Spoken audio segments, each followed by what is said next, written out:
Assalamualaikum warahmatullahi wabarakatuh. Perkenalkan, nama saya Alia Nur Fatimah. Saya dari manajemen dengan NIM 24020100211 dan kelas saya adalah 101, manajemen 101. Saya akan mempresentasikan UAS saya dari ekonomi mikro, ya judulnya dipakai 14,8 juta UMKM, link UMKM BRI perkuat usaha berbasis digital, yaitu identifikasi isu ekonomi mikro terkini. Fakta yang saya peroleh dari CNN Indonesia adalah platform link UMKM milik BRI yang telah digunakan sebanyak 14,8 juta oleh pelaku UMKM di Indonesia. Berita ini dikeluarkan pada tanggal 27 Januari 2026 dan kondisi pemerintah sektor perbankan serta mendorong digitalisasi UMKM untuk naik kelas melalui fitur scoring, yaitu penilaian kesiapan usaha dan pelatihan digital. Hal ini karena krusial UMKM adalah tulang punggung ekonomi di Indonesia. Sejak diluncurkan pada tahun 2021, yaitu pada akhir COVID, link UMKM telah menjabatani pelaku UMKM di seluruh Indonesia untuk mendapatkan pelatihan usaha berbasis digital hingga akhir 2025. Link UMKM mendapatkan peningkatan untuk kapasitas, perluas pasar, dan hingga naik kelas. Bahkan saat ini link UMKM menghadirkan 6 fitur, yaitu pertama fitur terintegrasi, yaitu UMKM Smart, Rumah BUMN, UMKM Media, Komunitas Etalase Digital, dan registrasi NIP sebagai dukungan administrasi dan legalitas usaha.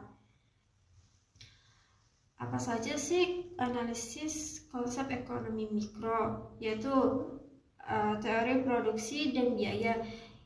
Yang dimaksud dengan teori produksi dan biaya yaitu dengan maksud ekosistem digital link UMKM. UMKM dapat menekankan biaya transaction cost digital, mengurangi biaya pemasaran dan pencarian konsumen secara konvensional hingga menggeser kurva dan biaya rata-rata average cost ke bawah. Yang kedua, meningkatkan efisiensi. Efisiensi itu apa? Efisiensi melalui dari fitur UMKM Smart. UMKM menghadirkan self assessment naik kelas untuk membantu penguatan dasar usaha UMKM mengelola usaha agar lebih struktur dan adaptif terhadap perubahan. Bahkan tersedia juga fitur scoring dari platform UMKM tersebut. UMKM dapat mengidentifikasi investasi dalam usahanya. Dalam ekonomi mikro, yaitu disebut dengan sebagai usaha efisiensi teknis, di mana produsen menghasilkan output maksimal dengan input yang ada melalui bantuan teknologi. Yang ketiga, akses pasar persaingan, yaitu platform digital membantu UMKM keluar dari keterbatasan geografis yang memperluas jangkauan pasar dari lokal menuju pasar nasional yang lebih kompetitif, dan juga produk menjadi lebih transparan. Transparannya itu mengurangi asymmetric information. UMKM menghadirkan etalase digital sebagai promosi UMKM agar menjangkau segmen pasar lebih luas dan jadi lebih luas lagi. Bahkan platform ini terhubung menjadi jaringan rumah BUMN sebagai dari ekosistem pendampingan yang mendukung peningkatan kapasitas dan kapabilitas BUMN. Kapabilitas BUMN dan UMKM. Apa saja sih berikutnya, apa saja sih beri dampak isu terhadap pelaku ekonomi? Isu ekonomi terdiri dari 3. Yang pertama adalah konsumen. Konsumen mendapatkan isu terhadap pelaku ekonomi adalah mendapatkan akses produk UMKM yang lebih beragam dengan harga yang lebih kompetitif, karena rantai distribusi lebih pendek. Yang kedua, produsen UMKM. Apa saja sih isu dari pelaku ekonomi terhadap produsen UMKM? Memiliki kesempatan untuk naik kelas, penilaian scoring memudahkan untuk mendapatkan akses kredit, yaitu modal dari modal usahanya. Terus kemudian yang dalam ekonomi mikro berarti kemampuan untuk menambahkan input modal kapital untuk ekspansi usaha. Dan terakhir adalah dampak isu terhadap ekonomi mikro, yaitu dari pemerintah mempermudah pemetaan kekuatan ekonomi rakyat dan menyalurkan bantuan atau kebijakan yang lebih tepat sasaran berdasarkan data digital yang lebih akurat. Lalu sarana dan solusi kebijakan dari teori ekonomi mikro. Saran saya adalah pertama, digitalisasi tidak boleh berhenti pada pendaftaran apa saja. Kedua, perlunya adanya penguatan literasi digital agar pelaku UMKM dapat menganalisis data permintaan konsumen yang ada di platform, yaitu untuk menentukan jumlah produksi yang optimal. Dan solusi saya adalah pemerintah harus memeriksa infrastruktur digital mereka yang ke pelosok, begitu ke pelosok daerah atau ke pelosok yang terpencil, untuk mengurangi hambatan masuk dari barriers to entry agar UMKM di daerah terpencil memiliki kesempatan yang sama dengan UMKM yang ada di kota besar, biar lebih adil.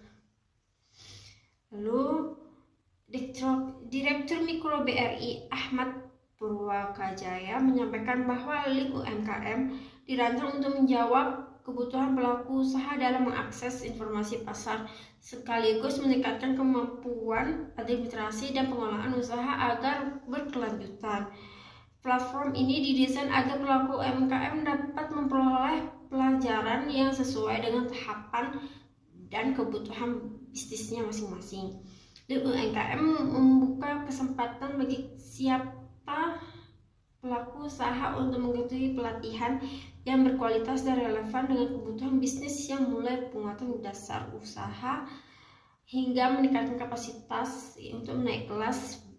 Kami berharap platform ini dapat membantu UMKM mengelola usahanya lebih struktur dan adaptif terhadap perubahan, ujar Ahmad tersebut.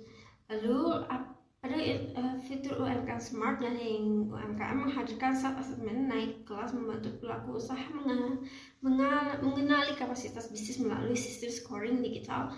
Selain itu tersedia fitur coaching training sebagai ruang konsultasi bisnis yang mempertemukan UMKM dengan mentor dan coach profesional.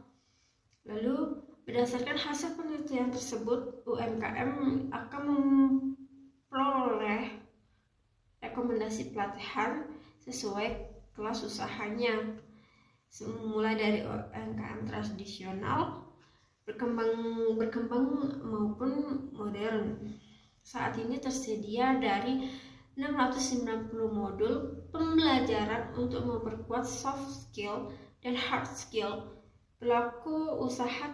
Tak hanya menguatkan kapasitas UMKM tersebut, UMKM juga menyediakan UMKM media yang menyajikan sebagai informasi inspiratif, berita terkini sebagai infografis edukatif yang relevan dengan kebutuhan pelaku usaha mikro tersebut.